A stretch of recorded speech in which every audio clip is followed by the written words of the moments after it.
अस्सलाम वालेकुम, मैं हूँ अरबाब जहांगीर। आप देख रहे हैं मेरा यूट्यूब चैनल असली खबर विद अरबाब जहांगीर। उम्मीद है तमाम देखने वाले खैरियत से होंगे और ख़तरनाक तरीन समुद्री तूफ़ान बिपरजॉय समझें कि कराची पहुंच चुका है। कराची के बहुत करीब है इस वक्त। फासला अब सैकड़ों किलोमीटर नहीं है, बल्कि अब बात दर्जनों किलोमीटर पर आ चुकी है, चूँकि ये फासला अब घटकर 300 किलोमीटर से भी कम का रह चुका है।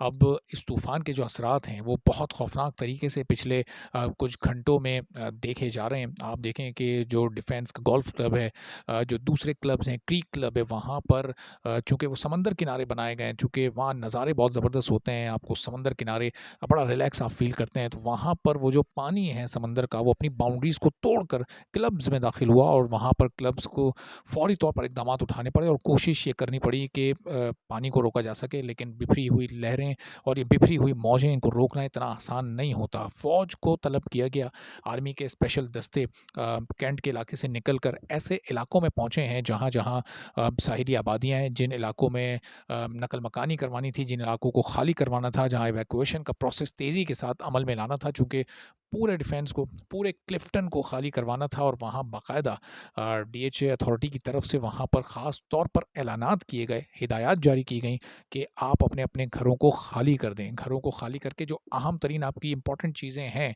उनको आप साथ अगर कैरी कर सकते हैं तो कैरी कर लें, ले जाएँ, महफूज़ मकामात पर मुंतकिल हो जाएँ।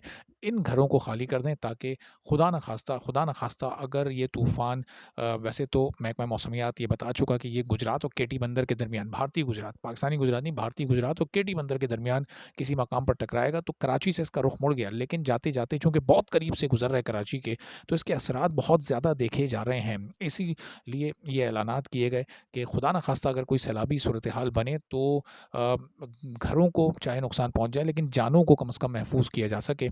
इसी खतरे के पेश नज़र फ़ौरी तौर पर डिफेंस क्लिफ्टन और उसके आस-पास जो साहिली आबादियाँ हैं, उनको खाली करवाया गया है और ये इससे हज़ारों की तादाद में लोगों को मूव किया गया है और बहुत सारे स्पेशल कैंप्स भी बनाए गए हैं, जहाँ पर चूँकि इन साहिली इलाकों में बहुत सारी ऐसी कच्ची बस्तियाँ और ऐसी आबादियाँ भी होती हैं, जहाँ इंतहाई गरीब लोग, जहाँ माहीगीर, मछेरे और इस तरह के और मेहनत मशक्कत करने वाले लोग रहते हैं। तो उन लोगों को उन कैंप्स में पहुँचाया गया ताकि कम से कम उनकी जानों को तो महफूज़ किया जा सके, चूँकि उन आबादियों में, उन गोठों में पानी आ चुका है और अच्छा खासा पानी आ चुका है। अब उस पानी को निकालने का एक सिलसिला होगा, उसमें वक़्त लगेगा। तो ये इस वक़्त इस तूफ़ान की शिद्दत है। इस तूफ़ान की शिद्दत गुज़िश्ता रोज़ अपने पीक पर देखी गई जब ऐसी हवाएँ चलीं। इस तूफ़ान की हवाओं की जो शिद्दत है वो 150 किलोमीटर फ़ी घंटा है और देखा गया था गुज़िश्ता रोज़ के नेटी-जेटी पर लोहे का खंभा, वो खंभा गिर पड़ा सड़क पर। आप सोचें कि कितना भारी वो खंभा होता है। कई-कई लोग मिलकर भी उसको अपनी जगह से 1 इंच नहीं हिला सकते और ये ऐसी हवाएँ थीं कि उन्होंने उस खंभे को चुटकी बजाते में गिरा दिया। तो जो मखदूश इमारतें हैं, जो बड़े-बड़े साइन बोर्ड्स हैं, जो ऊँची जगहों पर इस तरह की साइन बोर्ड्स टाइप की और मज़ीद चीज़ें लोगों ने लगाई हुई होती हैं, तो सोचें कि उनका क्या हाल होगा। इसीलिए ये जो इमरजेंसी का नफ़ाज़ है फ़ौरी तौर पर इसलिए किया गया, फ़ौजी दस्तों को फ़ौरी तौर पर इसलिए अलर्ट किया गया है कि पहुँचें फ़ौरी तौर पर ऐसे इलाकों में कि जहाँ-जहाँ आपकी मदद की ज़रूरत पड़ सकती है। समंदर में जाने पर पाबंदी है, वहाँ पर दफ़ा 144 नाफ़िज़ है कि लोग वहाँ पर ना जाएँ, चूँकि जो मौजें हैं समंदर की, जो लहरें हैं, वो कई-कई फुट बुलंद होकर आकर साहिल से टकरा रही हैं। लेकिन यहाँ के लोग मानते नहीं हैं।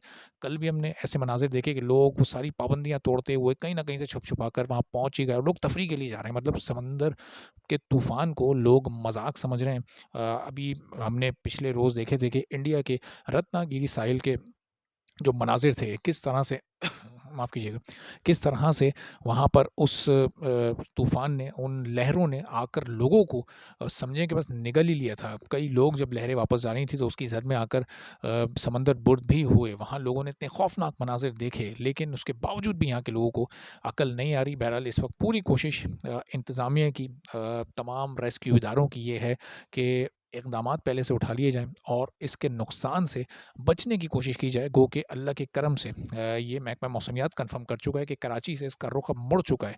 बराह रास्त कराची को इससे कोई ख़तरा नहीं है, लेकिन जाते-जाते जो असरात ये अपने मौसम की सूरत में, अपने मौसम की जो शिद्दत हमने गुज़िश्ता रोज़ 1-2 रोज़ में देखी, किस कदर हब्स और गर्मी थी और इसके साथ-साथ जो लहरें एक प्रेशर के साथ मुख्तलिफ़ इलाकों में दाखिल हुई, मुख्तलिफ़ आबादियों को उन्होंने निशाना बनाया, तो तो ये बहरहाल इसकी ये शिद्दत ज़रूर देखने में आई, लेकिन अब आहिस्ता-आहिस्ता उम्मीद यही है कि जैसे-जैसे कराची से दूर होता जाएगा तो ये ख़तरा अब सर से टलता जाएगा।